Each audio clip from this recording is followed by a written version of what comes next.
कचरा घर का विरोध किया जा रहा है। उनका कहना है कि स्थानिक प्रशासन इस समस्या पर सिर्फ देखने का काम कर रही है। इस समस्या की वजह परिसर के लोगों को काफी समस्याएं हो रही है, मगर सरकार का इन समस्याओं पर कोई ध्यान नहीं है। अगर लोगों को अपना जीवन हमेशा कचरे के बीच में बिताना पड़े और कचरे के बदबू से उससे अपने दिन की शुरुआत करनी पड़े, तो यह जीवन कैसा होगा। कुछ ऐसा ही जीवन भांडेवाड़ी के कचरा घर के पास रहने वाले लोगों को बिताना पड़ रहा है, जिसके विरोध में संघर्ष जगण्याचा इस संस्था ने आवाज उठाई है। तो देखते हैं इन सब का क्या कहना है। आपल्यासोबत आहे अवंतिका लेकुरवाडे, ज्या संघर्ष समितीच्या खाली लोकांच्या अधिकारासाठी लढत आहे। काय त्यांचं म्हणणं आहे आपण जाणून घेऊया। मॅडम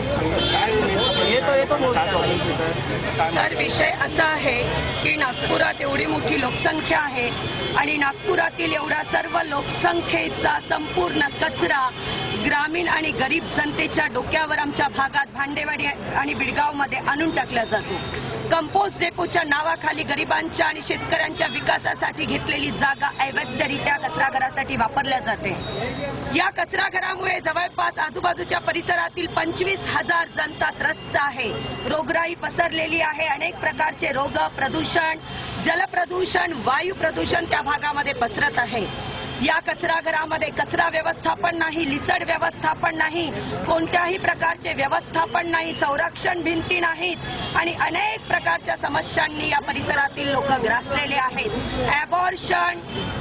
ॲबॉर्शन, टीबी, त्वचेचे रोग, श्वसनाचे रोग, अस्थमा, दमा अशा प्रकारच्या भयंकर रोगांनी या परिसरातील लोक ग्रासलेले आहेत। जे रोग 60 आणि यापुढील वयोगटातील लोकांना होतात, ते रोग या परिसरामध्ये 4 वर्षाच्या, 5 वर्षाच्या, 10 वर्षाच्या लोकांना आढळतात। अनेक लोकांचे जीव देखील यामुळे गेलेले आहे।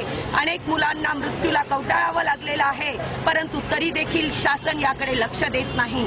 19 एप्रिल 2011 रोजी मंत्रालयातून कॉर्पोरेशनने, मनपाने हे कचराघर नागपूरच्या 4ही दिशेने करावे आणि कचराघर भांडेवाडीतून स्थलांतरित करावे असा स्पष्ट आदेश आहे।